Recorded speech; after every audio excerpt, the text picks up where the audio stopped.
Halo, saat ini Anda menyaksikan Berita Makassar bersama saya Rusdi Maulana. Kami akan menghadirkan sejumlah informasi menarik untuk Anda dan berikut berita utamanya. Polisi membubarkan kontes busana waria dengan modus perayaan ulang tahun di kota Makassar. Tidak terima dikeroyok 3 orang, bidan di Bantaeng melapor ke polisi.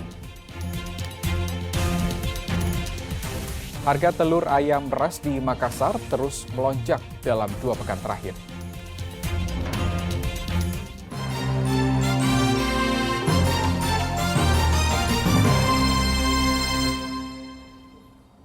Ya, kita ke informasi pertama hari ini. Polisi membubarkan kontes busana waria dengan modus perayaan ulang tahun di tempat karaoke kota Makassar. Pengelola diminta tidak menggelar acara serupa yang melibatkan waria.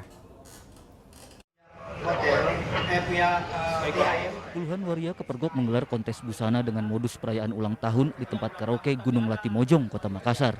Acara ini bocor ke salah satu organisasi massa atau ormas hingga mendatangi lokasi. Polisi yang menerima laporan segera menghalau massa guna mencegah kericuhan. Pentas waria tersebut juga dibubarkan polisi, termasuk tamu undangan diminta meninggalkan lokasi. Polisi mengingatkan pengelola tempat karaoke agar tidak menggelar acara serupa yang melibatkan waria. Kami dari pihak kepolisian kita bubarkan karena adanya acara yang memang tidak ada surat izin masuk ke pihak kepolisian, sehingga kita mengecek ke lokasi, ternyata ada acara-acara yang memang bertentangan dengan ormas Islam, sehingga kami dari aparat bubarkan acaranya seperti itu. Sebenarnya acara apa dan ada? Acara perlombaan busana waria. Tapi ini dirangkaikan infonya Bunda. Ya, dirangkaikan dengan acara ulang tahun. Kebetulan yang ulang tahun ini waria juga, sehingga ada acara-acara tambahan seperti perlombaan busana. Sehingga dari dari ormas Islam mengintimidasi terjadinya hal-hal yang bisa merusak dengan citra atau ormas Islam seperti itu. Jadi selanjutnya ini Bunda, bagaimana ini Bunda? Ya, selanjutnya kita bubarkan. Ini pertemuan dari mana ini, Mbak? Makassar atau Sulsel atau sebagaimana? Kami belum tahu bahwa ini dari mana semua. Intinya ada perlombaan busana waria sehingga kita tertibkan untuk dibubarkan. Jadi ada sekitar berapa banyak dari ormas yang datang tadi? Sekitar 10 orang itu, Pak.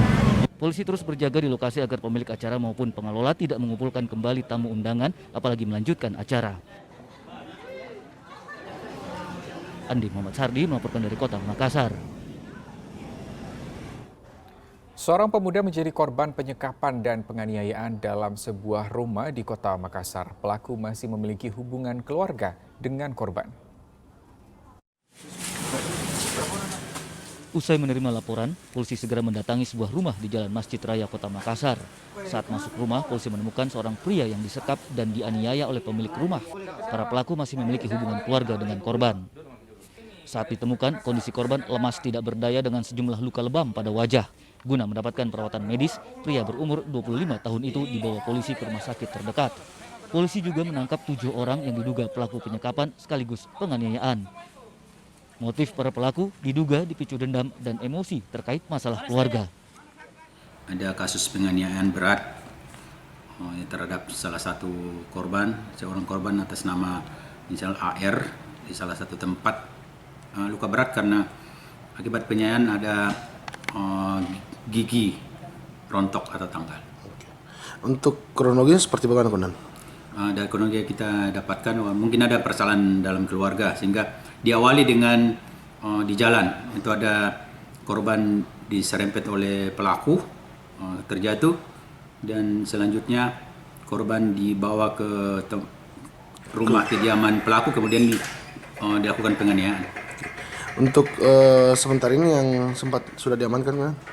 Dari laporan yang kita terima juga sudah 7 orang dari pelaku yang sudah diamankan di Polsek Makassar dan akan menjalani proses hukum secara sesuai ketentuan yang berlaku.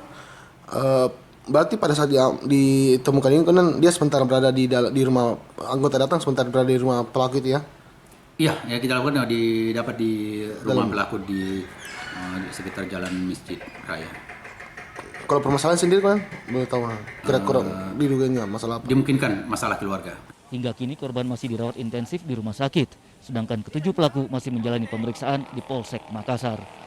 Andi Muhammad Sardi melaporkan dari Kota Makassar. Kita ke informasi lain, tidak terima dikeroyok 3 orang, bidan di Bantaeng melapor ke polisi. Salah satu pelaku pengeroyokan adalah polisi berpangkat Aibda. Seorang bidan di Puskesmas Kabupaten Bantaeng menjadi korban pengeroyokan karena dituding mengganggu suami orang. Wanita berumur 29 tahun ini masih takut keluar rumah karena trauma diancam 3 pelaku pengeroyokan. Pengeroyokan terjadi pada Sabtu malam. Yuli, salah satu pelaku, menuding korban telah mengganggu suaminya. Yuli mengancam korban segera datang ke rumah pelaku lainnya bernama Nur Hayati di Jalan Sungai Balau. Yuli mengancam korban segera datang ke rumah pelaku lainnya bernama Nur Hayati di Jalan Sungai Bialo. Karena tidak terima tuduhan Yuli, korban mendatangi rumah Nur Hayati untuk menyelesaikan masalah. Namun sesampainya di rumah Nur Hayati, korban dianiaya 3 orang, yaitu Yuli, Nur Hayati, serta seorang polisi berpangkat Aibda yang bertugas di Polres Tarakan, Kalimantan Utara. Nur Hayati merupakan sepupu Yuli. Karena tidak terima penganiayaan oleh ketiga pelaku hingga melibatkan polisi, korban melapor ke Polres Bantaeng. Hingga kini penyidik Polres Bantaeng telah menerima laporan korban. Polisi masih memeriksa kedua saksi. Kita belum tahu sejauh mana keterlibatan daripada oknum anggota tersebut. Nanti kami akan dalami. Sementara kita lakukan proses penyelidikan dan pemeriksaan. Dalam laporan sendiri Pak, intinya dari korban ini dia melaporkan dia telah dianiaya oleh ada 2-3 orang termasuk oknum anggota itu, namun kita masih dalami terkait apa ini. Sejauh ini penyidik Polres Bantaeng bersama Propam Polda Kalimantan Utara masih menyelidiki keterlibatan polisi berpangkat Aibda yang terlibat pengeroyokan. Sardi melaporkan dari Kabupaten Bantaeng.